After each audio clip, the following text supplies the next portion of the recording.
یہ سانحہ میرے دل پر گزر گیا کیسا، یہ سانحہ میرے دل پر گزر گیا کیسا، کہ ایک سایہ یہ سر سے اتر گیا کیسا، جھلستی لو سی یہ باد نسیم لگتی ہے، جھلستی لو سی یہ باد نسیم لگتی ہے، ہر ایک شے مجھے جیسے یتیم لگتی ہے۔ اردو لورز یوٹیوب چینل پر رانا رضوی کا آداب قبول فرمائیں۔ آج اپنے پاپا یعنی مرحوم پروفیسر سید ثاقب حسن رضوی کی برسی کے موقع پر بطور خراج عقیدت ان کا ایک تعارفی خاکہ پیش خدمت ہے۔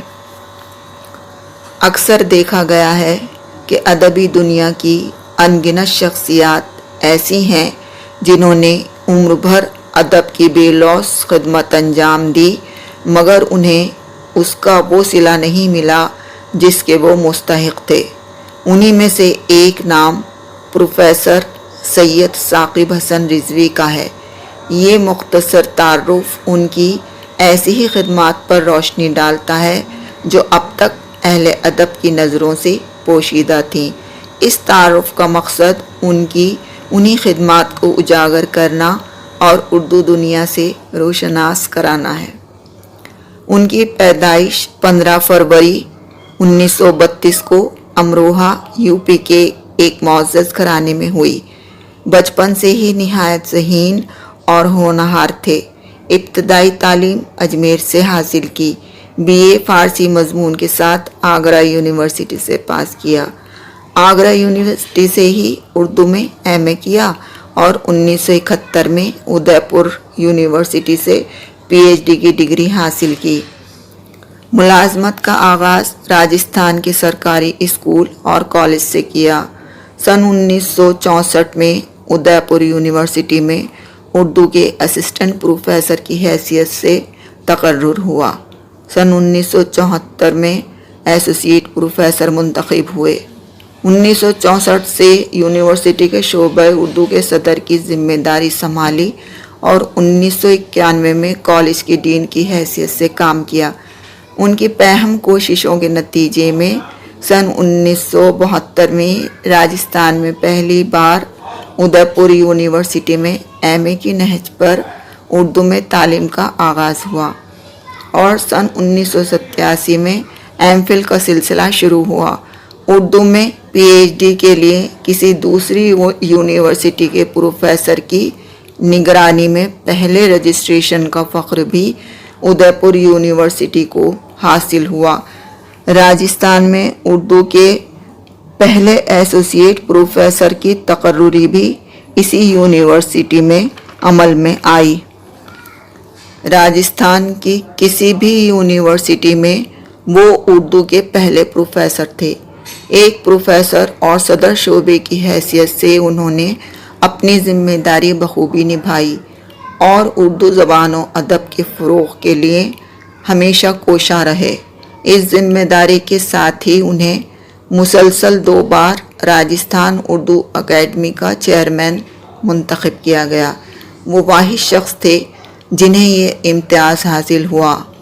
اس عہدے پر وہ 1958 سے 1991 تک فائز رہے۔ علاوہ ازیں ان کے ان گنت مضامین مختلف کتابوں اور رسائل میں شائع ہوتے رہے، جن میں دیوان بیان، مطبوعہ مجلس اشاعت ادب دہلی اور مولانا آزاد ہمہ جہت نظریات کے آئینے میں، مطبوعہ راجستھان اردو اکیڈمی جے پور وغیرہ قابل تحسین ہیں۔ اس کے علاوہ وہ راجستھان اردو اکیڈمی کے 6 ماہی جریدے نخلستان کے مدیر کی حیثیت سے مسلسل اردو کی فلاح و بہبود کے لیے جدوجہد کرتے رہے۔ 1990 میں SIERT کے ایما پر راجستھان اردو ٹیکسٹ بک منڈل جے پور نے اردو نصاب کی 3 کتابیں تیار کرا کر شائع کیں۔ اس کے ساتھ ہی انہوں نے مختلف معیاری جرائد میں مقدمات، تقریضات اور سوانحی خاکے تحریر کیے ہیں، جن میں پہلی آواز، تخلیقات، موجودہ اور نمائندہ، سخن زار سخن، انتخاب کلام قابل اجمیری، مٹی کی خوشبو، اعجاز سخن اور تذکرہ شعرائے جودھ پور راجستھان میں اردو طنز و مزاح 1991 مطبوعہ راجستھان اردو اکیڈمی شامل ہیں۔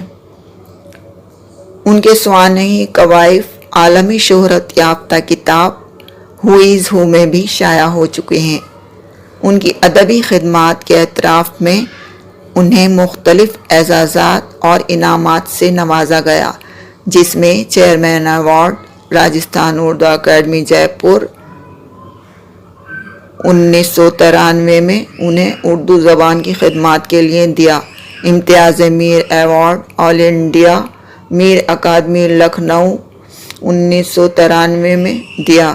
اس کے علاوہ 1991 میں لائنز کلب ادے پور نے ان کو اعزاز سے نوازا۔ بحیثیت صدر شعبے اور چیئرمین راجستھان اردو اکیڈمی، انہوں نے ان گنت سیمیناروں، کانفرنسوں اور مشاعروں کا انعقاد کیا جو راجستھان کی تاریخ میں پہلے کبھی نہیں ہوئے تھے۔ آج بھی لوگوں کے دلوں میں ان کی یاد تازہ ہے۔